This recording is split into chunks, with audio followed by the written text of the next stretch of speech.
But I wanted to cast it because it was really good. I got trashed in it. But it was so good, I wanted to get it out there. I don't really care. Losing in the game is still a lot of fun if you do it right. It turns from a, oh man, I didn't win, to a, all right, how long can I last? You know, and that becomes a chance of skill. It can be a little enjoyable, especially if you have a good humor about it, good attitude about it. So while the game's loading up here,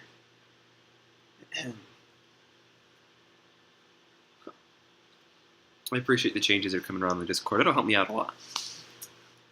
A little hard to be creative when you have to like fend off people trying to eat you. That's my food. Not professional yet. I can work on that. Okay, our replays. And the game from... Oh. Let's do some older ones. I really wish I could cast this one. Actually, I still can.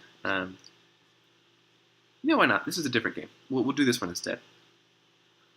Yeah.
I'm enjoying this pie I made.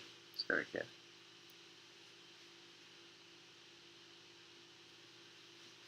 That was my dinner the other night. So, random college tip. Not all of your college tips. I don't know if any of your college tips, but super good just to make a meal, one meal. And if you don't mind eating it more than one night, which I don't, I just eat it all week. Super good. So I just made a ton of chick pot pies. Alright. This is a shorter game, and I'm going to pull it from my point of view. Provided my computer doesn't just die. Poor thing. I'm asking it to do a lot.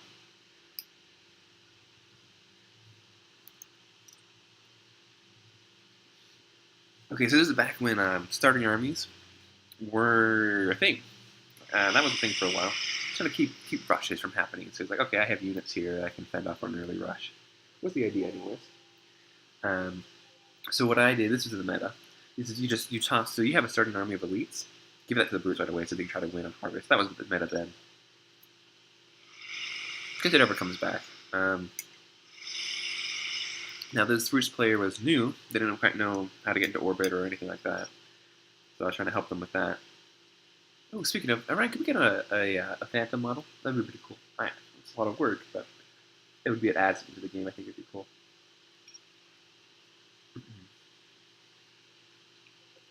I mean, we have a lot of wonderful models, and he's done a great job. He's just hard on himself about it because he's a bit of a perfectionist. He wants it to look the best they could possibly be, but they really are great, really great models. And I did not do any better. I like this guy. Look at it. He's saying he's going to do his best. I'm like, that's all we can ask of you. You know, so that's a good game. This is back when stealth corvettes could stay cloaked infinitely. I know some players would have field day with that, but no, granted they couldn't attack while cloaked. So, and my build back in these days was to rush a Scarab, and it was really effective because you need to grab the ring early to get the income boost.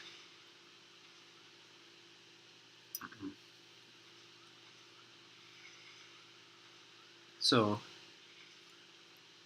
I found it's better to, so for example, if you're doing this build, start with the Scarab. You want the Scarab first because it takes longer to build, and you're still getting money. So while the Scarab is building, by the time it's done, you could have reallocated it. This could have happened sooner, and I do that later on. But at this time, this is game 50 for me, and now I'm on game 300. And that's pretty low for 6 months of play. But I've been doing things like going to school and working. This isn't all I do, and I guess I try to limit my game time. Ooh, I'm gonna watch this real quick. Anyway, so you see there, I've got I made Spec Ops Grunts and Covenant Commanders for the unit, or no, Zealots? Covenant Zealots. Now they're Zealots. They used to be Commanders. I like the term Zealot better. But there we go. And I grab it up and should run for the ring right now. Like, granted, I'm using this for the build. Take this game with a grain of salt. Everyone here was a new player except for New Jack.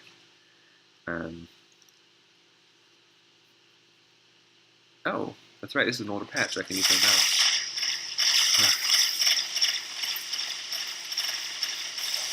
New Jack and you were the only ones that were new players. One of the Arbiters of Smurf. Or Ryan. I might have to. But, I don't know. Anyways. I don't know. This is before. No, never mind. This is back when key ships were unlimited, right? So, you could make as many as long as you hold the factory. That was nice. We changed it just to 2 because it turned it into, if you owned the ring, you won everything. Generally, so if you won the ring, you had ships to win the fleet fight. You had these ones. These are free capital ships, and they're really strong free capital ships. And so if you've got this, your navy got stronger. You had income, and if you managed to take it, that means you'd probably be owning out, or the other Spec Ops faction, whichever one it was. And that means that adds on to it. Now you're not only you have an income boost, you've beaten out the other faction, and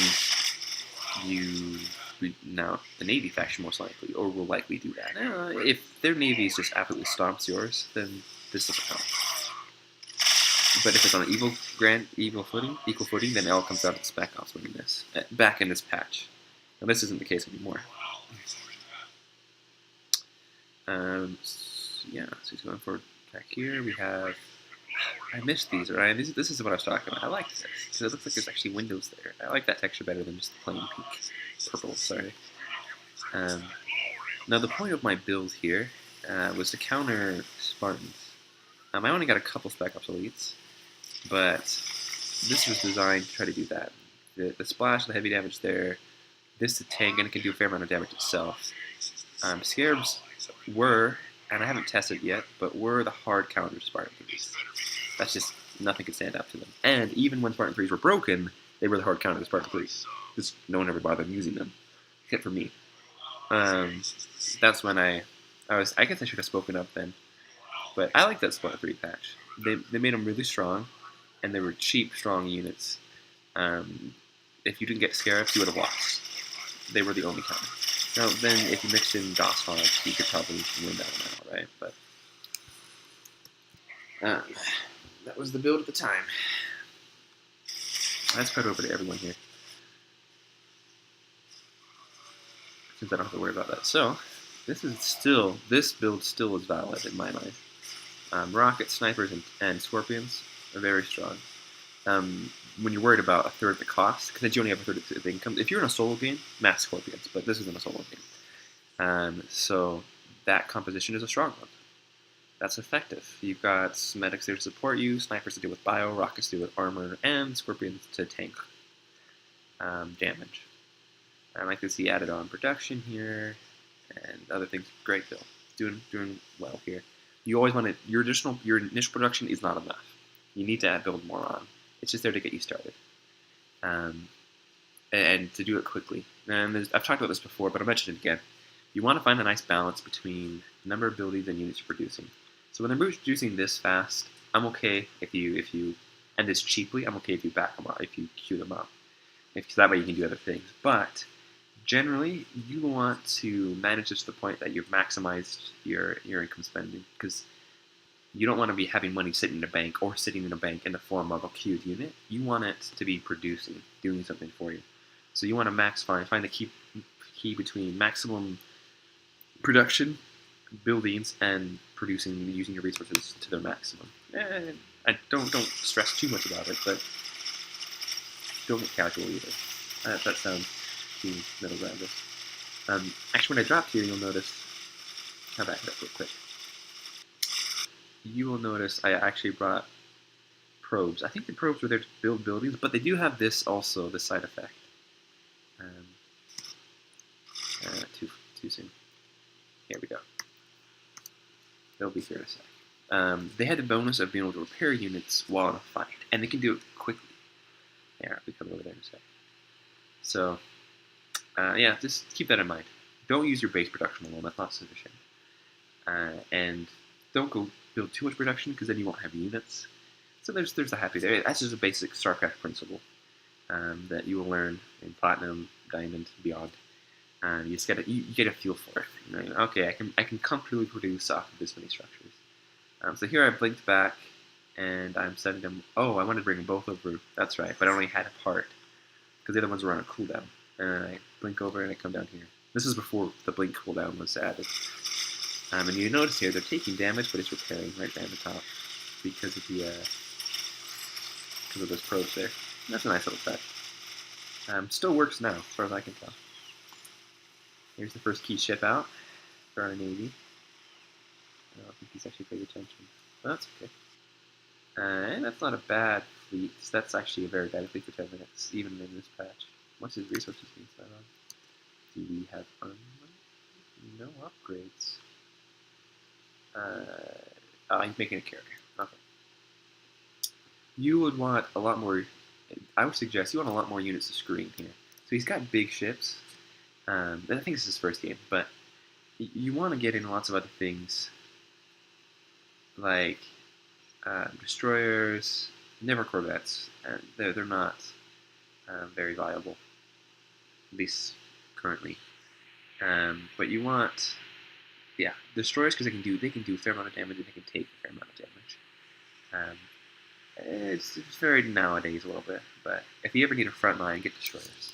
They can do enough damage and take more than corvettes can on both, and they're almost 3 times the cost, but it's worth it. Yeah. Also, the only player, he didn't mass Spartans. In fact, he was AFK. Oh, well, he's got a couple here. But in this patch, Spartans were far more expensive. They cost, so let's look at the resources tab. Even with it, though, he's floating 20,000. You don't want to be floating 20,000 resources. He's got, but even here they cost 800 per. So expand the production, get your upgrades. I don't think he's done that yet either. Yeah, and so if you're floating a ton of money, get 2 upgrades. Don't queue it. Queuing isn't you don't want to queue upgrades unless you're like really far ahead and it doesn't matter. Otherwise, you want to be spending that on units. And don't ever think you're really far ahead of it doesn't matter unless they're down to like 1 planet. Like you always want to keep pushing that advantage. No, if you don't, then I will win, more or less. Or you open yourself up to a weakness. You open yourself up to potential loss. Because in the words of Han Solo, right? Don't get cocky. I don't know of many games where I've won, not off the top of my head. But don't get cocky. You can still lose games. A lot of games where I've lost because I've relaxed. I was like, hey, go easy on me. I'm like, okay. And then I don't try as hard, and then they just steamroll me. Because I don't take those really good advantages. And that's really dumb. So don't, be nice, but if you're worried about winning, which you shouldn't. These are the old textures. Sorry, ignore the last one. If you're worried about winning, it's fine. We're here to have fun. And it can come in a lot of ways. You don't have to. You can have a lot of fun losing, and I do. I'll cast another game where I did. Ooh. This is something I would do a lot. I just not sure this for, but I would sleeve the ring. This is before turning off Sentinels, destroyed the Sentinels. And so even if we turned off Sentinels, you had to go clean them up, and I just wanted to keep pushing advantage. And now you noticed I came over here. Back in this patch, it was best, at least in my mind, to not clump your units up, because then you could get more done. Units are strong enough here, like an army like this wouldn't be doing this much damage nowadays, I don't think.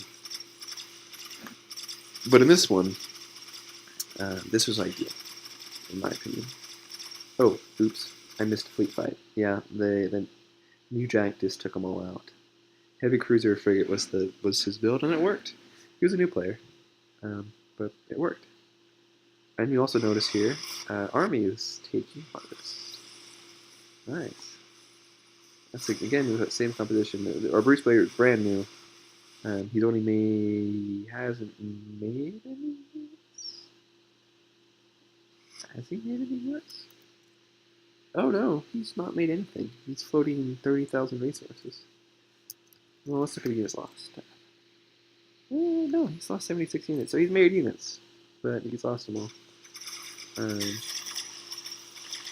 That's again, resource management. You got to use it all. That's a business principle, and it's really important in this as much as anything else. How you manage your resources will be the difference between failure and success in many cases. And if you misallocate resources or don't allocate enough resources, this could be the result. There you go. You're learning some college stuff here in the game. And that's, yeah, I can't emphasize it enough. As a basic principle, resource management is huge. Yes, he is here. That's the old. We still haven't. If you want to make a better model of this, please let Orion know. He would love to have your help. We love them for what they are now. We've always been used to it. Ooh, let's pick something off there. But we would love this to be updated. Yeah, only, and this was another point too. That yeah, so resource management is huge. It could be the difference between victory and failure. So just develop it as one of your repertoires. Don't actively worry about it because then it'll just handicap you. But try to get a subconscious game sense for resource allocation.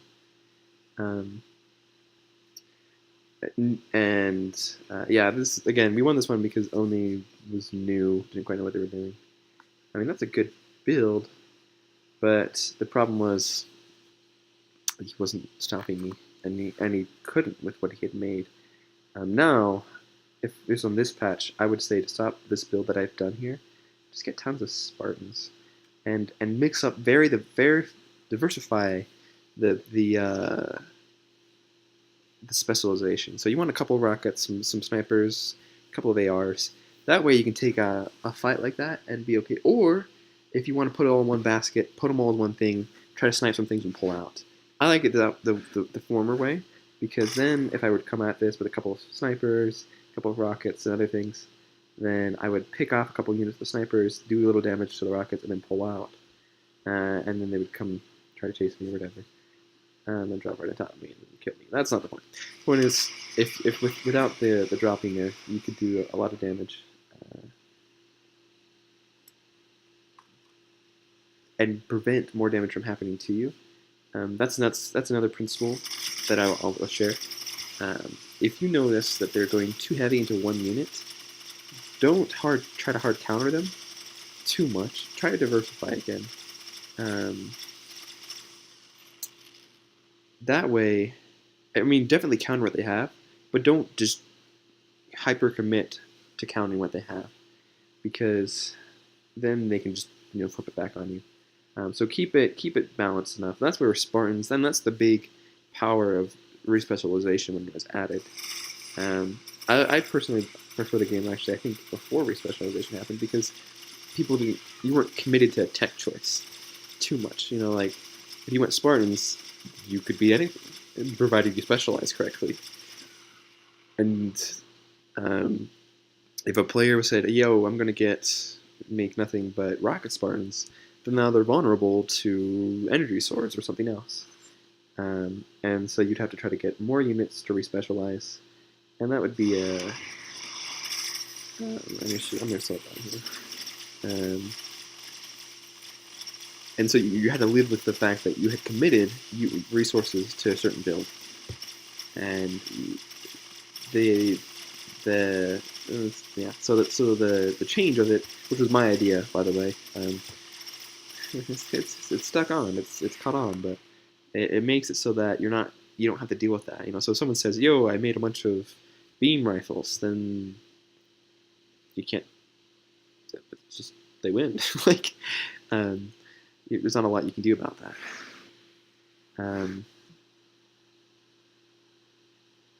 No, I zoned out there. What was I saying? Ignore that last sentence.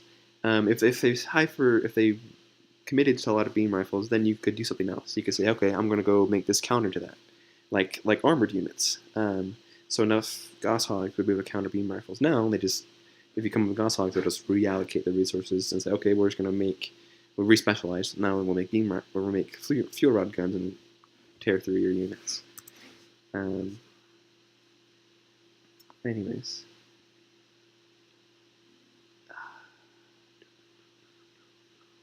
Was that income below? Ooh, I guess it was. Cool. So, a lot of principles just to throw out there. But that was that game. Whew. Wish I had more to share. Those are the big ones, though. Respecialization. I wish I had more game there to try to trigger ideas to share.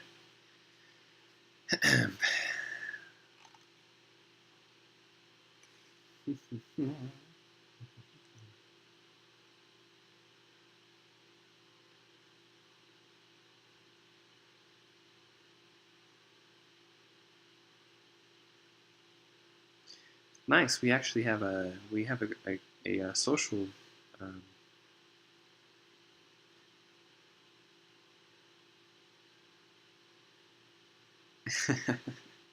we have a community support. He just kind of came back, and we're glad to have him back. I don't know where he was, but it's good to have someone there trying to police the community at least, because it was getting out of hand, and it was just kind of lame. See, notice how I'm trying to move my mouse right now. It doesn't move. So that's got to be a Blizzard glitch. I need to let Blizzard know. Hey, on your most recent patch, Macs aren't responsive. Because if I load an old patch, it works fine. So maybe I need to get a mouse and just see if that makes anything any different. Okay, replays. I wish I had time for more, but I got to get on that homework. So this game, how long was it? An hour. Yeah, I don't have time for that. It's a good game, though. I enjoyed it. Anyways, I gotta get running. So I hope you enjoyed it, and if you did, jump on in, try a game out. We'd love to see you. There's a lot here you can learn, in more ways than one. And anyways, hope to see you.